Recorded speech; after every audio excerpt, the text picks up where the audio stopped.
Brigada! Presyo ng baboy sa ilang pamilihan sa Metro Manila na nanatiling mataas. Brigada Jigo Custodio, i-brigada mo! Brigada! Live report! Tumaas ang presyo ng baboy sa ilang pamilihan sa Metro Manila bunsod ng epekto ng African Swine Fever. Sa isinagawang inspeksyon sa Alabang Central Market ng Department of Agriculture at ng Department of Trade and Industry, umabot na sa 450 hanggang 490 pesos ang kada kilo ng presyo ng pork belly mula sa dating 390 pesos kada kilo. Ayon sa mga tindero, lumiit ang kanilang kita dahil sa pagtaas ng presyo. Paliwanag ng DA, epekto ito ng ESF na sumira sa libu-libong backyard at commercial farm sa bansa.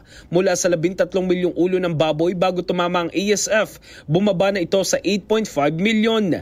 Plano ngayon ng DA na direktang bumili ng karne ng baboy mula sa mga farm sa pamamagitan ng Food Terminal Incorporated. Posible ring mag-angkat ng baboy ang DA bilang huling opsyon upang mapababa ang presyo. Samantala, nananatili namang matatag ang presyo ng gulay, isda at ng bigas.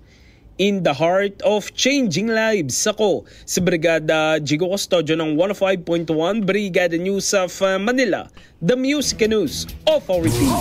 Ang bahaging ito ay hatid sa atin ng PowerCell Soya Coffee. Masarap araw-arawin.